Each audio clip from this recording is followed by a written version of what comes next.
Hola, ¿cómo están? Gracias por acompañarnos. Ya estamos comenzando otro capítulo de Conversando la Noche acá en Mega TV. Siempre es un gusto poder contar con un invitado que nos cuente su trayectoria, su hoja de vida, también sus proyectos, ambiciones, sueños, esperanzas.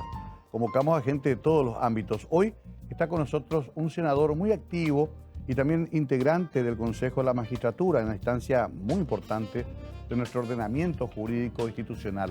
Él es Pedro Arturo de Santa Cruz. Quiero que lo conozcan con esta semblanza y luego comenzamos a conversar con él.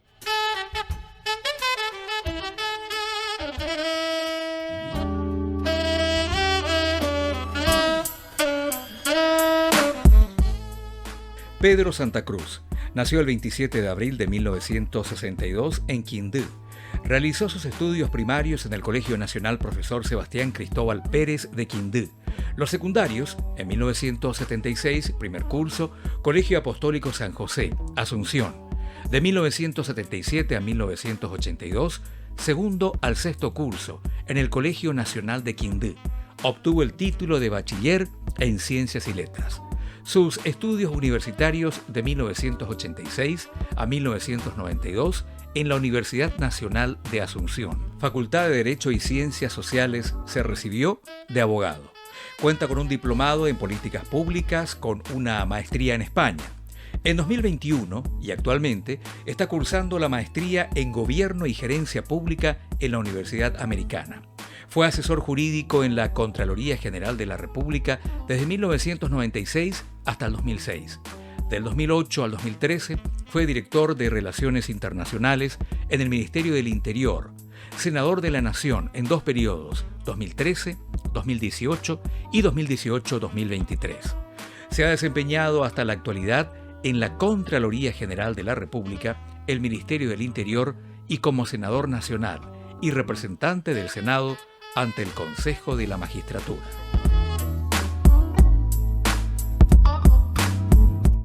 Estimado Pedro, gracias por venir. Buenas noches, ¿cómo estás? Buenas noches, gracias Mario por la invitación y un saludo especial a toda la audiencia, ¿verdad? Un gusto, teleaudiencia, un gusto estar contigo, ¿verdad? Por 2 periodos senador y también miembro del Consejo de la Magistratura, ¿no? Sí, por 2 periodos y ahora estoy como miembro del Senado ante el Consejo de la Magistratura.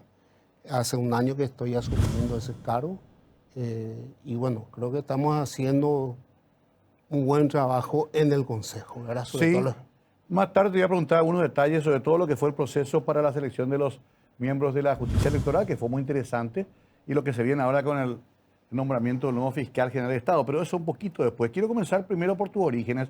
Venís de Quindío, una zona bien del interior profundo del Paraguay. ¿Cómo fue tu inicio? ¿Cómo fue tu juventud, tu niñez? ¿Cómo te interesaste en la política? Mira, en general, bueno, vengo de Quindío. Quindío es mi ciudad de origen.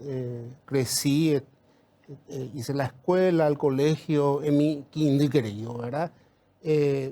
Nosotros venimos de una familia que siempre nuestros padres nos inculcaron, sobre todo las cosas, la honestidad, la de poder aportar algo al país, de estudiar. Todo mi estudio hice en la escuela, en el colegio público y bueno, y mis hermanos también, ¿verdad? ¿Cuántos hermanos eran? 2 hermanos, ¿verdad? Tengo un hermano médico y una hermana ingeniera electromecánica, ¿verdad? Y contigo el tercero abogado. Abogado, así mismo. Tu papá y tu mamá pueden decir, sacamos 3 profesionales aquí de Quindío. ¿Qué eran ellos? ¿Qué hacían ellos? Mira, ellos se dedican al comercio en Quindío, ¿verdad? Vinieron de un origen muy humilde, de acá, San José de los Arroyos, de Capillita, de Capucú, Paraguay, ¿verdad? Y sobre todas las cosas, bueno, le agradezco a mis padres todo lo que nos dieron ellos, a pesar de que vinieron de la extrema pobreza, sobre todas las cosas, creo que nos dieron todo en el sentido de estudiar, de ser profesionales y poder aportar algo al país, ¿verdad? En la época de ellos soportaron muchas privaciones, revoluciones, el 47, persecuciones. Y bueno, a vos te tocó igual que a mí, ya la época de Stroessner también, ¿no? Sí, ¿Cuál era en tu familia, cuál era la posición política? ¿Ellos qué creían o en qué creían? Mira, mi papá vino como criado en un momento en Asunción, ¿verdad? Pero vino a vivir en una casa que eran de una posición progresista, ¿verdad? Creo que ellos nos inculcaron eso. Mi hermana llegó a coordinar en la época de Storm el MRU, que era un movimiento que se oponía a Storm. Movimiento universitario, ¿eh? Un movimiento universitario. Me acuerdo, ¿verdad? sí. Y dentro de eso sí militamos contra Stroessner, estuvimos en toda la manifestación, incluso estuve en 2 oportunidades, estuve preso durante la dictadura, ¿verdad? Ah. No fue por largo tiempo, Claro. no, pero sí, ¿verdad? Pero visitaste la comisaría como era costumbre, ¿no? Como era costumbre anteriormente, ¿verdad? Qué increíble, ¿no? ¿Y el golpe de Estado te agarra acá ya como profesional abogado? ¿Qué? Sí, sí, ya era profesional, estaba por recibirme en la Facultad de Derecho, ¿verdad? Justo ese día estaba en Quindío, ¿verdad? Y vine después de esa misma noche, estuve en la zona, ¿verdad? En la zona del regimiento de escolta presidencial y vi todo lo que, ¿verdad? Llegué temprano ahí, están todo estaba todavía ahí, ¿verdad? Claro, no creíamos nosotros que iba a caer Stroessner, ¿verdad? ¿Verdad? Nosotros en la facultad siempre nos decían, ¿verdad? Algunas personas, lo del golpe de Estado, Sí. pero al final nadie creía más en eso, ¿verdad? Claro, Nadie claro. creía más en eso, ¿verdad? De tanto Pero- que se decía. de tanto que se decía, y nunca ¿verdad? ocurría, ¿no? Nunca ocurría, ¿verdad? Mm. Pero creo que con eso iniciamos un proceso de libertad en el país. Lastimosamente, creo que hasta ahora lo social, una serie de cuestiones quedó no llegamos dentro del proceso democrático a desarrollar el país, que la gente viva mejor también, ¿verdad?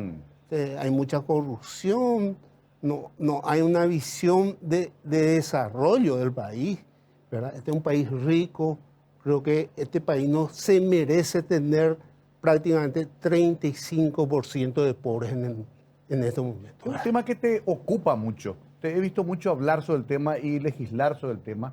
De hecho, creo que tenés un récord de ser el legislador que más proyectos presentó y trabajó, ¿verdad? Mira, en este momento soy el senador con más proyectos de leyes en el Senado, Ajá. el número 1. Y muchos de ellos tienen un sentido social, la mayoría. Mira, comento una cuestión especial. Yo hace 5 o 6 años que estoy con un proceso de tratamiento del cáncer, que es la leucemia y mieloma, ¿verdad? Sí. Yo anteriormente me iba a visitar a la gente en el INCAN y me decían no se puede hacer nada, ¿verdad? Y creo que presentamos un proyecto de ley que de un presupuesto de 40.000 millones pasamos a 350.000 millones. Esa es la ley del cáncer. La ley del cáncer. Estoy hablando de la ley del cáncer, ¿verdad? Y también la ley de trasplante de médula. Yo esto pasé, ¿verdad? Pasé todo mi tratamiento, hice en el INCAN, en el Hospital de Clínicas. Mi trasplante de médula hice en el Hospital de Clínicas. ¿No te fuiste al sirio libanés? Famosos No, los políticos se van al sirio libanés.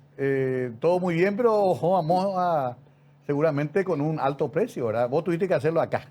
Tuve que hacerlo acá, ¿verdad? Incluso creo que el sueldo de un legislador te da para vivir, ¿verdad? Por todos los compromisos que tenés. Sí. Si sos una persona honesta, no hay condiciones incluso te digo incluso, Mario, que mucha gente aportaron conmigo para mis medicamentos. Para ayudar. De ayudar. Sí, ¿verdad? porque es una enfermedad carísima. Carísima, es verdad. Incluso la gente del INCAN me compraron algunos medicamentos, ¿verdad? Esa es la realidad, ¿verdad? Pero seguimos todo el proceso, incluso estos últimos tiempos, prácticamente de septiembre a abril estuve internado. Estaba haciendo 4 quimios semanales, ¿verdad? Pero ahora estoy bien. Ahora ¿verdad? te veo muy bien. Sí, gracias a estoy Dios. súper bien, ¿verdad? Pero quiero nomás pensar lo siguiente.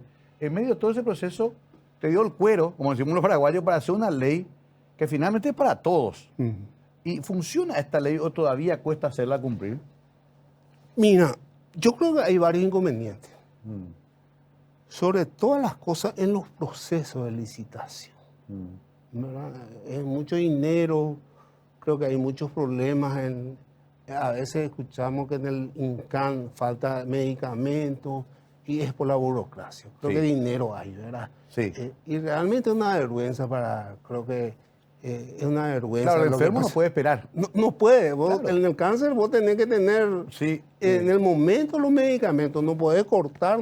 Hay una serie de cuestiones que hay que ver con eso, ¿verdad? Pero vos estuviste también en la Contraloría como asesor, creo, ¿verdad? Yo estuve en la Contraloría unos 6 años, 7 años por ahí. Estuve, Entonces conoces bien Y los co- mecanismos de control. sí, conozco los mecanismos de control, estuve en el área de asesoría jurídica y en licitaciones, ¿verdad? ¿Sabes por qué te digo esto? Porque habiendo tenido alguna experiencia en el sector público, vi lo difícil que es concretar un proyecto desde que comienza hasta que se concreta, 2 años entre pliegos, bases, licitaciones, protestas. Está bien, tiene que ser así, porque o si no también se descontrola. Pero no encontramos todavía la habilidad para abreviar esos procesos, querido Pedro. Mira, yo creo que uno de los problemas que es la centralización que hay en el Ministerio de Salud, ¿verdad? En general, el Ministerio de Salud hace todos los procesos licitatorios. Y creo que hay algunas cuestiones que hay que descentralizar, ¿verdad? Es mucho dinero, ¿verdad? Claro. La cuestión de los medicamentos es mucho dinero, entonces Claro. hay inconvenientes, hay ciertos sectores que quieren controlar y mira, creo que es uno de los mayores problemas que tenemos en salud pública, ¿verdad? Vamos a profundizar eso un poquito después, porque también tuvimos la pandemia de por medio, donde se generaron muchas dudas también de todo el manejo de esos fondos especiales que justamente el Parlamento le otorgó a este gobierno.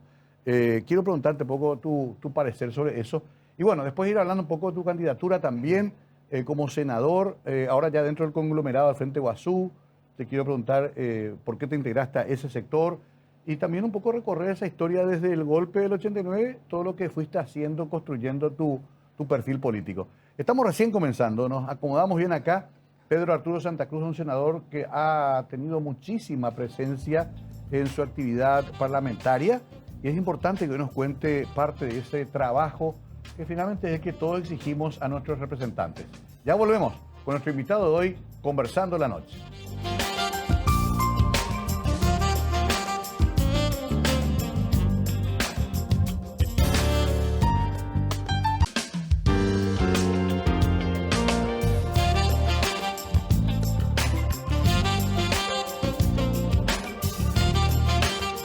Estamos con el senador Pedro Arturo Santa Cruz, hoy invitado especial acá en Mega TV, Conversando la Noche.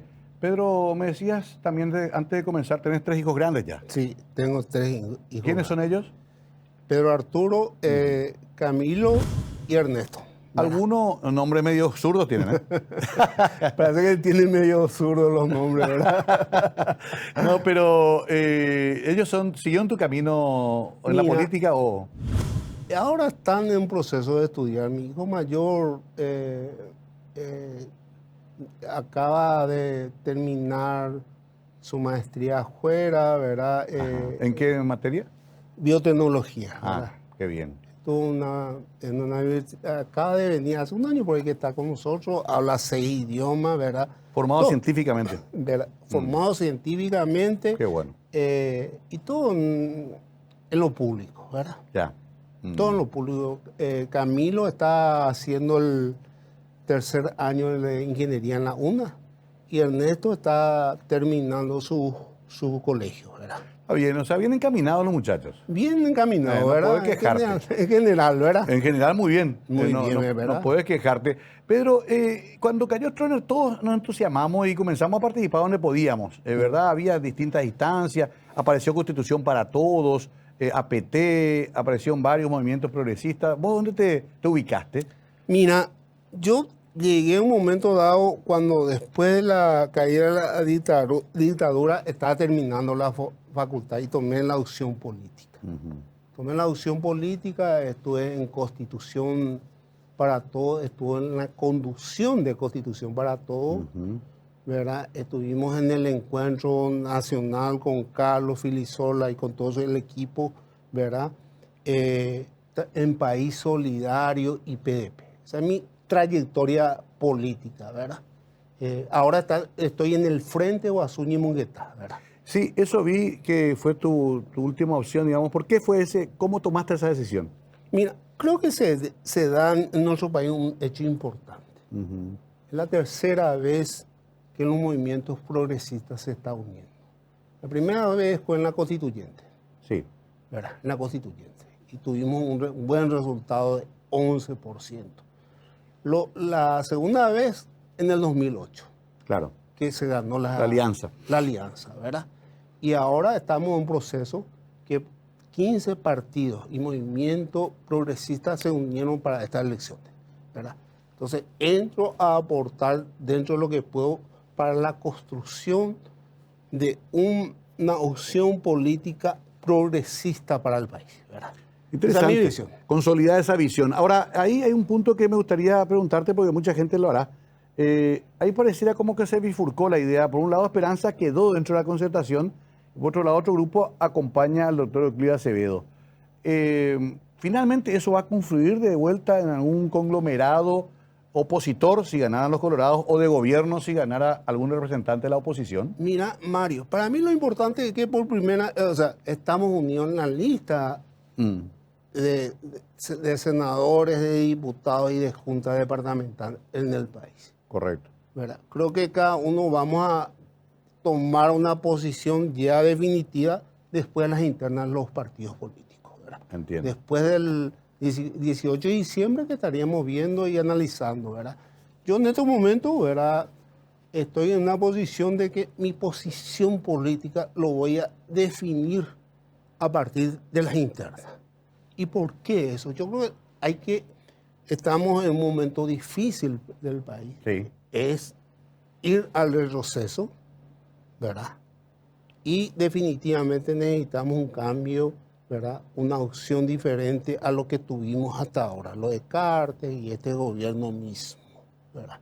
Está hablando de una situación que se da que estamos llegando a tener más del 35% de pobres y pobres extremos en el país, ¿verdad? Imagínate lo que es. Estamos a las puertas de un estallido social para mí, ¿verdad? Sos un hombre que conoce mucho el interior.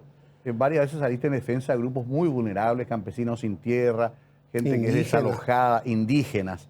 ¿Por qué será que de todas maneras esos sectores, no todos, pero cierto sector de esas franjas de población terminan votando de vuelta por el Partido Colorado? Mira, yo creo que lo que falta es que haya una opción política. Ninguno de los partidos políticos, las opciones políticas, tiene un proyecto de desarrollo del país. Creo que es el primer problema que tenemos. Y te quiero dar unos datos, por ejemplo, en el Senado, en el 2013, ¿verdad? La diferencia entre el Partido Colorado y sumando todos los votos de la tercera opción es de 20.000. ¿20.000 qué votos? 20.000 votos. ¿Nada más? Nada más. Qué bárbaro. ¿Verdad? Ahí lo que apunto, Mario, creo que necesitamos un sector político que realmente sea una alternativa para la gente, ¿verdad? Y en muchos casos mucha gente no se va a votar. Y eso queremos construir dentro del Frente Guasuñe-Munguetá, ¿verdad? De ser una opción política válida para todos los ciudadanos y que traiga el desarrollo, ¿verdad? A pesar de nuestra diferencia. Mucha gente me suele decir, Pedro, vos ya sos periodista, otra vez no podés mostrar tu hilacha, pero quiero hacer esta reflexión contigo y quiero que me ayudes. ¿Por qué nos cuesta tanto cuando ganamos el poder sostenerlo? Le pasó a Lugo, todos sabemos, ¿verdad? 4 años lo de Curuguatí, el juicio político y perdimos una gran oportunidad. Nos pasa a veces en gobiernos municipales. ¿Por qué nos cuesta tanto ganar primero, que nos cuesta luego, y sostenernos después en el poder? Porque ahí es que los otros dicen, no tienen luego vocación de poder, no saben mandar. ¿Cómo podemos resolver ese problema? Yo creo, mira, Mario, realmente sí es así. En general, dentro de los sectores de oposición falta el diálogo, falta la discusión. Y hablo otra vez de una cuestión de un proyecto país. Nosotros no tenemos una posición en cuanto a la salud que queremos ofrecerle a la ciudadanía, claro, o a educación, ¿verdad? O sea, no tenemos definido, o la cuestión tributaria, Claro. ¿verdad? Al medio ambiente. Creo que pasa por ahí. Tenemos que discutir y tener una posición, ¿verdad? Que no pase por una cuestión personal de las personas que están en el Ejecutivo o en el Parlamento. Entiendo. A veces parece que nuestros proyectos son más que nada electorales. Electoral. Al final apuntamos a eso, ¿verdad? Pues Y necesitamos ganemos. un proyecto país. Para mí necesitamos un proyecto país, ¿verdad? No puede ser ganemos y después vemos. Papellas echadas en la mitad. No, yo creo que hay que discutir y con la gente en todos Sí. los departamentos del proyecto país, ¿verdad? Nuestra posición, imagínate lo que es, mira, hablamos de indígenas y su presupuesto de 10 millones de dólares. Claro. ¿Qué política pública podemos tener con eso? Claro. ¿Verdad? Claro, El es una Ministerio falacia. de Agricultura, ¿verdad? Sí. Que tiene un presupuesto de 62 millones de dólares, ¿verdad? Con los sueldos de los funcionarios y mantener la infraestructura. ¿Qué políticas podemos tener en cuanto a la agricultura Esos son los familiar temas que campesina? hay que discutir. Hay que discutir, ¿verdad? Claro. Y proponer el cambio. Y proponer cambios. Claro. Ahora, Pedro, qué interesante esto que decís, porque nos cuesta mucho visualizar algo más allá de la próxima elección, ¿verdad? Cuando fue electo Lugo en la Alianza, ¿cómo viste vos? ¿Como una gran posibilidad? ¿La desperdiciamos o no nos dejaron desarrollar eso? Mira, yo creo que estamos en un proceso, ¿verdad? Estamos en un proceso, creo que el gobierno de Lugo mejoró mucho en lo económico, en la salud, en varias cuestiones, en educación, ¿verdad? Creo que nos cortaron el proceso. Estábamos en ese proceso de discusión de qué país queremos, ¿verdad?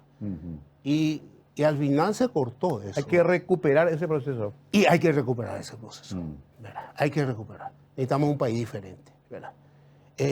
Y te digo más, estamos hablando de las licitaciones públicas, Sí. ¿verdad? Estamos hablando de eso. ¿Hay un condenado por corrupción en el país? No, hay unos casos, ¿verdad? Hay Bastante algunos llamativos, casos, no, sí. por una serie de cuestiones. Pero los Presión. grandes temas, no. Mira, ¿cuántas denuncias tenemos contra los intendentes, contra Sí. los gobernadores? No hay proceso, no De hay hecho, hay procesos que ni comenzaron, como el Metrobús, por ejemplo. el Metrobús, ¿verdad? No pasa nada. Y el mayor problema que tenemos, creo que es el Poder Judicial. ¿Verdad? La Fiscalía.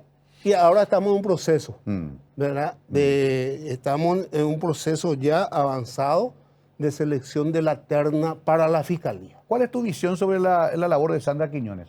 Como Mira, opinión personal. yo creo que fue de lo más nefasto. Los últimos 3 fiscales, no solamente de Sandra Quiñones, estoy hablando de Candy Amarilla. Díaz de Verón está preso. Y creo que la próxima que va a ir ahí a acompañarle a Díaz de Verón es Sandra Quiñones. ¿Por qué se llega a eso? ¿Qué es lo que ahí influye para que sea tan negativo el trabajo de la Fiscalía? Y mira, hay muchas presiones de sectores políticos y sobre todo en los sectores económicos, ¿verdad? Incluso de embajadas. Nosotros somos un país soberano, no nos pueden marcar una línea quién tiene que ser nuestro fiscal general, ¿verdad?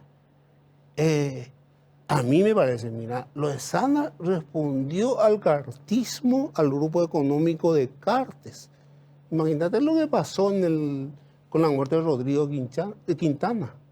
Fueron investigados los actores intelectuales, el contrabando de cigarrillos. Pero ¿verdad? sin embargo, sostenida por la Embajada de Estados Unidos Y mira, y respaldada. y respaldada, ¿verdad? Creo que, por eso decía, lo de la embajada. Ellos no nos pueden venir a imponer un fiscal general. Creo que el fiscal general del Estado que venga tiene que responder a la sociedad, velar por el patrimonio público y también por la Constitución, el cumplimiento de la Constitución Nacional. Estamos en ese proceso, creo que lo más importante, uno de los cargos más importantes del país es el fiscal general del Estado, ¿verdad? Bien, con eso vamos a hacer la pausa. Muy interesante. Hay que tomar nota de todo lo que dice Pedro, porque son temas fundamentales y que además están ahora, en estos días, resolviéndose. Le voy a preguntar antes de que termine el programa si habrá terna antes de las internas, aunque parezca un juego de palabras, y por qué hay grupos que quieren hacerlo después. Entre otras preguntas que quedan pendientes. Ya volvemos con nuestro invitado de hoy, Pedro Arturo Santa Cruz, senador nacional.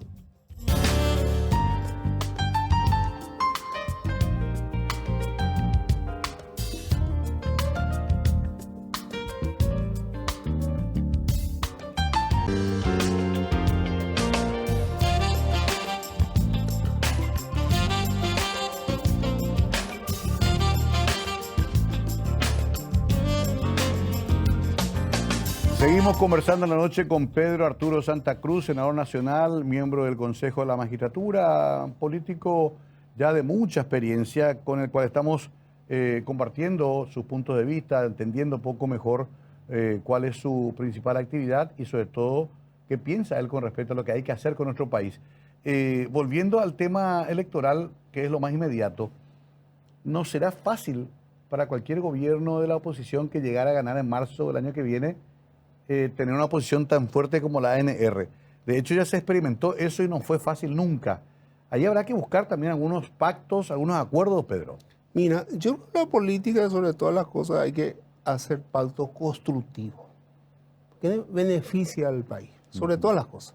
No pactos o componendas de intereses económicos que lleve a la corrupción y de una serie de cuestiones que es lo que más ocurre en este país, ¿verdad? Este país es muy rico. Creo que, mira, todos los paraguayos podemos tener una mejor vida, ¿verdad? Y nos merecemos tener esa mejor vida, ¿verdad?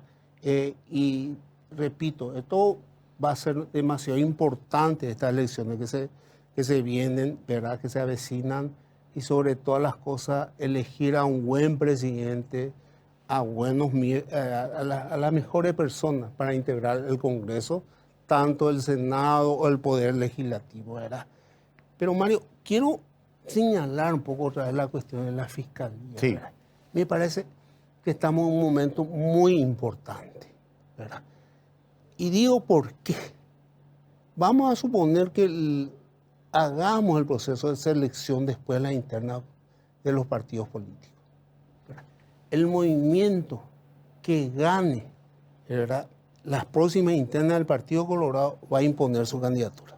Claro. Y eso nos ocurrió con Candia Amarilla, también todo el proceso que tuvimos con los otros fiscales, ¿verdad? Sí. Entonces ya está comprometido con el sector que por ahí puede llegar al gobierno. Y sí, mira, la intención era luego prorrogar el mandato de Sandra Quiñones hasta agosto, ¿verdad?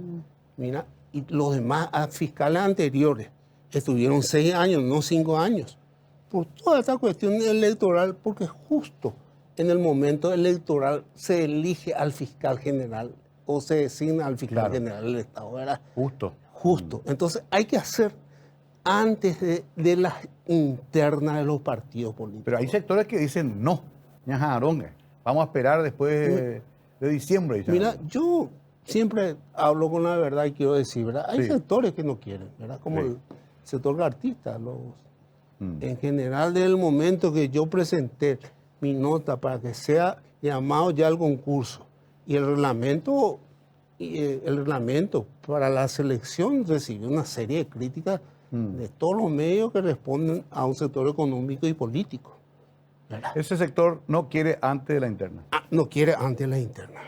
Ahora, también el proceso de selección de los miembros de la justicia electoral no fue fácil. No fue fácil. Tuvo también esta situación, ¿eh? Mira, yo me acuerdo que incluso se decía que se presentaron 3 senadores cuando eso. Sí. ¿Verdad?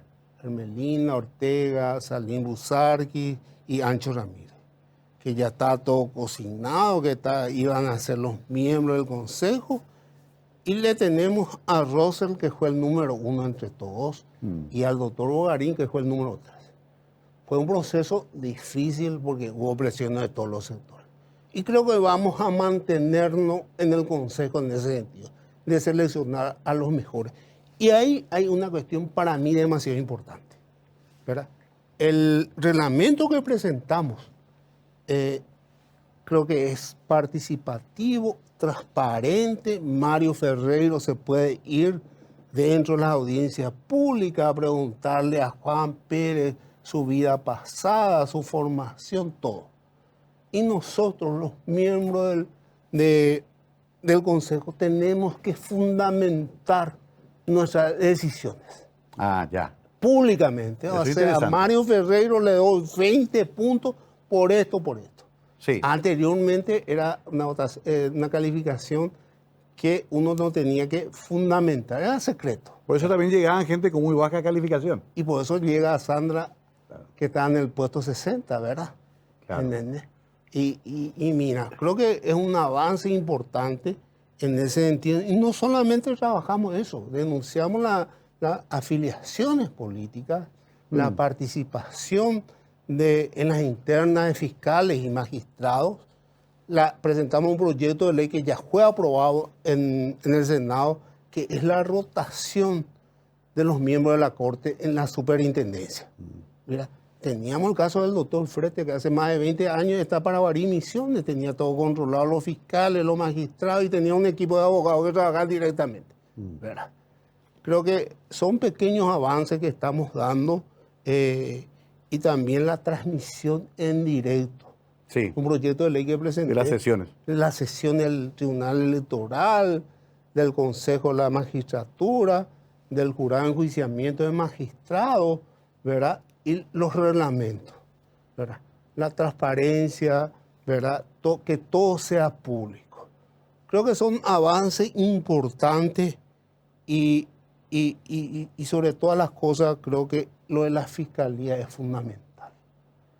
Para nuestro país es fundamental. ¿Qué opinión tenés de este gobierno que se está yendo? Que trata de quedarse, cambiaron de candidato, hoy con la designación famosa de la Embajada de Estados Unidos, del Departamento de Estado. Muchas cosas pasaron, no pasaron pocas cosas. Tenemos un expresidente y un vicepresidente designados como corruptos. Aún así, se va recomponiendo la ANR. Este gobierno que se va, que quiere continuar a través de Vince seguramente, ¿qué calificación le das?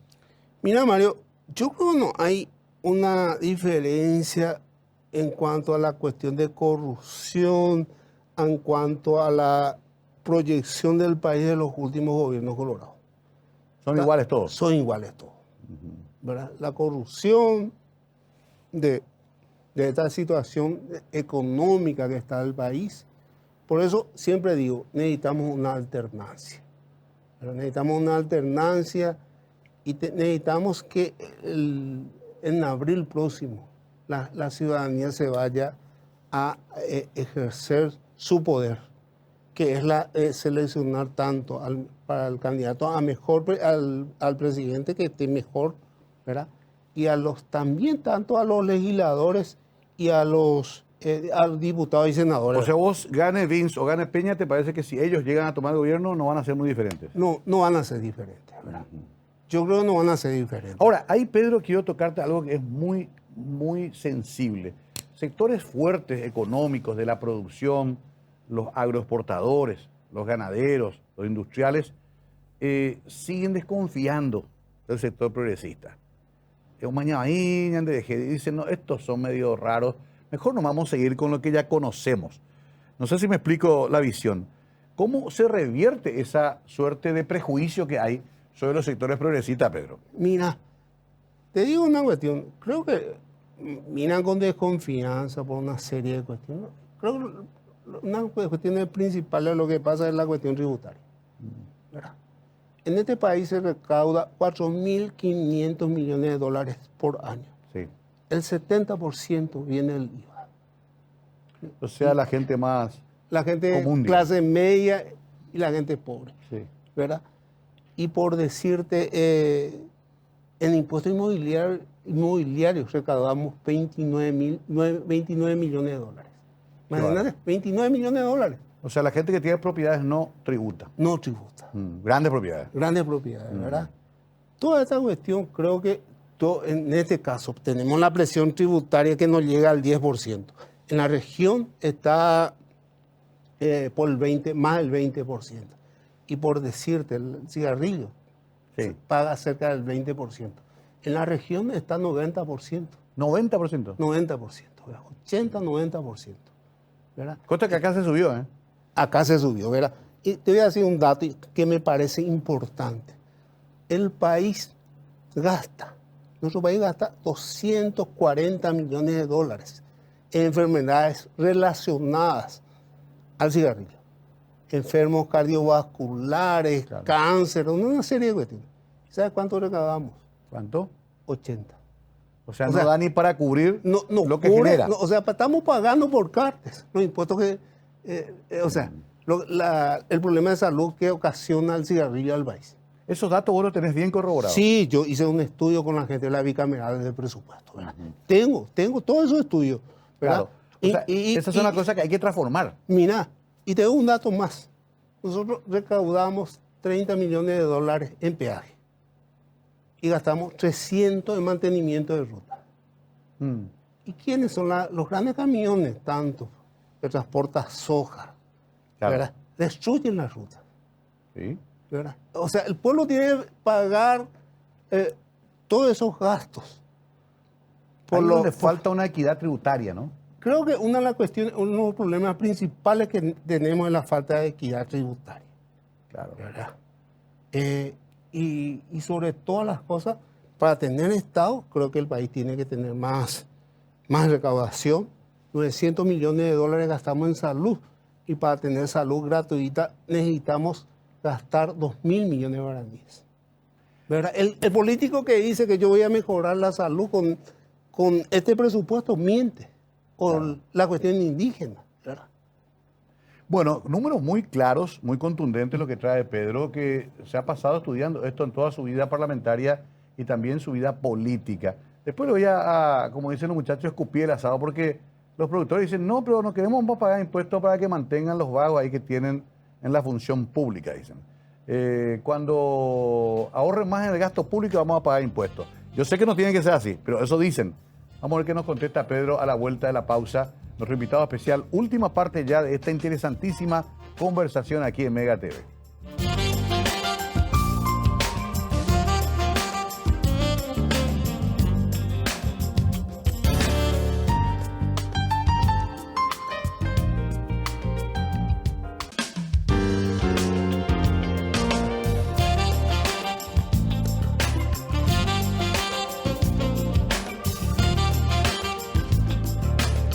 Me gusta hablar con Pedro. Tenía fama de medio canguro, le tenía miedo, pero estamos muy bien. Una vez casi se peleó con Payo Cuba. Paraguayo. Pero él era nuestro camarada hace 30 años. Y sí, ¿Vos te acordás de él? Mira, o sea que en un momento dado tuvimos esa discusión porque se tenía que tratar la ley del cáncer. Sí. ¿Verdad? Y él estaba con su show. No podíamos tratar de él. Para mí era demasiado importante lo que pasaba en el Instituto del Cáncer, indígenas, una serie de personas sin recursos. Yo pasé por ahí, estuve internado ahí, seguí mi tratamiento y bueno, en general eso, por eso discutimos con paraguayos en ese momento, ¿verdad? Pero ya solucionaron. No, ya tengo muy buena relación con paraguayos. ¿Lo conocías luego antes, verdad? Sí, nos conocíamos. En la Facultad de Derecho. En la Facultad de Derecho. Sí. La Facultad de Derecho. Hace mucho, claro. Hace mucho tiempo. Sí. Bueno, pero esa es una anécdota apenas. Lo importante es lo que estábamos diciendo recién y te dejé picando una pregunta. Dicen los sectores más fuertes que concentran el poder económico, dicen no queremos pagar más impuestos porque van a ir destinados al gasto fijo, al gasto duro, a la prebenda, a la clientela política. Cierto, alguna verdad también tiene ese pensamiento. ¿Qué pensás vos? Mira, empiezo con algo. Dicen no queremos pagar más impuestos. Es que no pagan impuestos. Tenemos que comenzar por ahí, me parece, ¿verdad? Como dije anteriormente, el 70% de la recaudación o paga la moriajuja clase media en este país, Mario. Esa es la realidad, ¿verdad? Y tenemos datos concretos en ese sentido, ¿verdad? Famoso impuesto directo. Y sí. El que pagas cuando compras una gaseosa. Y sí, así es, los impuestos indirectos, ¿verdad? Y mira, esa es la situación del país. O sea, nosotros no podemos tener un Estado funcionando con esa recaudación que tenemos. Di los datos. En cuanto a lo que tu pregunta concreta, sí. Tenemos aproximadamente 250.000 funcionarios públicos, ¿verdad? De ellos, en 3 ministerios, ¿verdad? Tenemos prácticamente 165.000. Y de ninguno de ellos podemos prescindir. Que ¿Salud? Es salud pública, Sí. que educación y es Policía Nacional, ¿verdad? Que hace prácticamente al 70% de los funcionarios públicos. Con esto no estoy defendiendo la cuestión de planilleros y una serie de cuestiones que tenemos, ¿verdad? Y creo que es importante señalar, es un discurso para no pagar impuestos. Claro. De sectores económicos que manejan el país. Qué curioso, un discurso, pero que sin embargo permea también en las clases más Yo populares. creo que sí permea. Y te voy a dar un dato que estuve en este fin de semana en la zona. Todos estos sectores están destruyendo el IPOA. ¿El qué? El IPOA, el lago IPOA. Cierto, sí. ¿Verdad? Yo estuve haciendo Grave problema ambiental. grave problema. A mí me sorprendió, Mario. Miles de máquinas trabajando. ¿Verdad? Llegaron a la mitad del IPOA haciendo el camino para cruzar entre Paraguarín y Embucú. Eso significa la destrucción del lago IPOA. Imagínate lo que es. Y son tierras fiscales. No pagan impuestos, destruyen todo. Perdón, ¿pero esa es una obra pública o privada? Es privada, son empresas privadas, ¿verdad? Hicimos la denuncia en el MADES, hicimos, o sea, a la Qué curioso, ¿no? Uno echa un arbolito y tiene que ir a pagar una multa de MADES, pero se puede cruzar el IPOA en un terraplén. Mira, quiero que te vayas a mirar eso, Mario, ¿verdad? Miles y miles de hectáreas de arroz en el IPOA. Yo nunca me imaginé que el ser humano puede ser tan destructivo como lo están haciendo con el IPOA.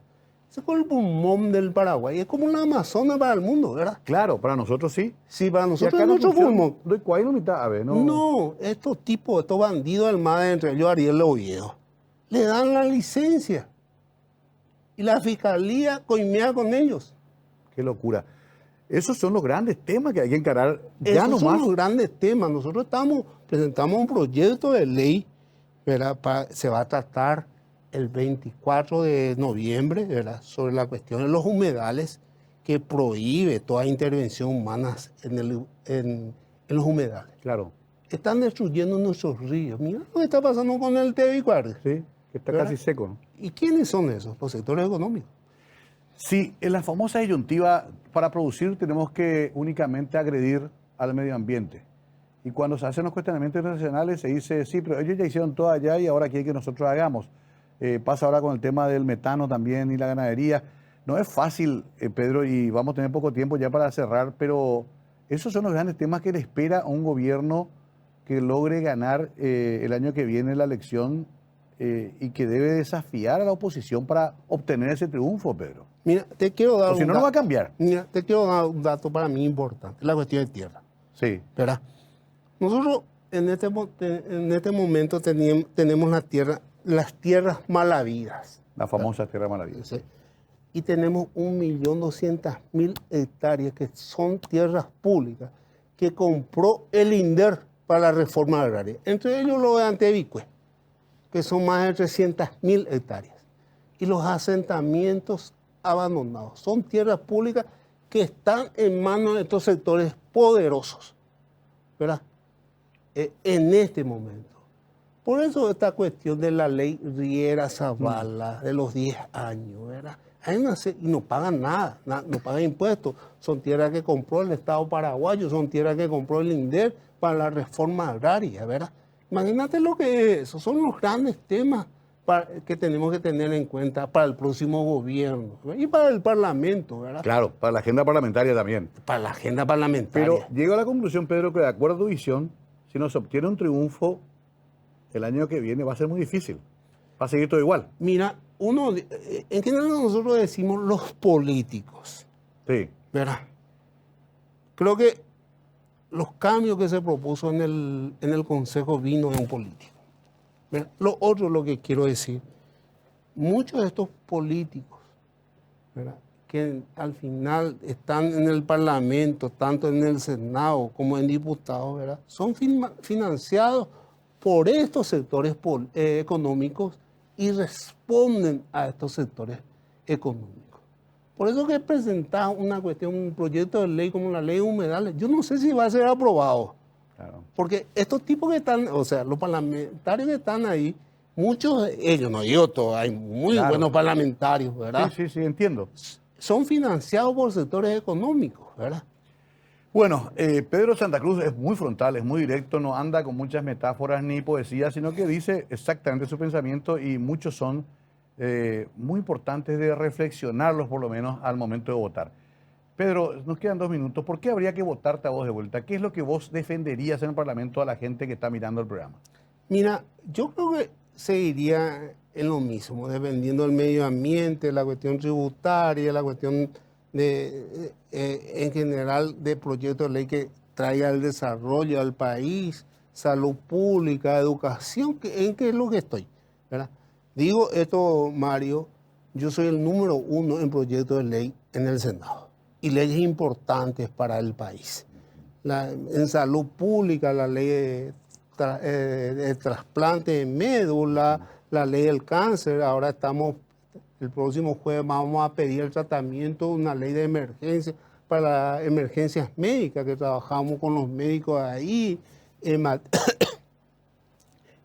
materia de medio ambiente, la ley de humedales, una serie de cuestiones que estuvimos trabajando, ¿verdad? Y creo la denuncia contra la corrupción. Hicimos varias denuncias contra la corrupción. La idea es seguir con ese camino. Seguir con ese camino, inclusive creo que estoy mejor ahora de salud, me impidió mucho, o sea, por lo menos en los últimos tiempos estuve 6 meses internado. A pesar de eso, traté de presentar proyectos de ley importantes, ¿verdad? Y vamos a seguir en la misma senda, de querer un país mejor, un país que la gente viva mejor. Y vean con la Paraguayo, Mario. No podemos con los recursos que tenemos que haya hambre en este país, ¿verdad? Bien, Pedro, te veo entero, fuerte. Creo que hay Pedro Santa Cruz para mucho tiempo. Va a depender de la gente si te dan su confianza para que vuelvas a ser parlamentario. Pero tus ideas son muy claras.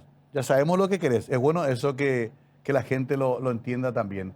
Yo te quiero agradecer por esta casi 1 hora de charla y seguramente comprometerte a seguir hablando porque todos queremos un Paraguay mejor para nuestros hijos y nietos. Gracias, Pedro, por venir. Gracias, Mario. Creo que vamos a seguir en la misma senda. ¿Verdad?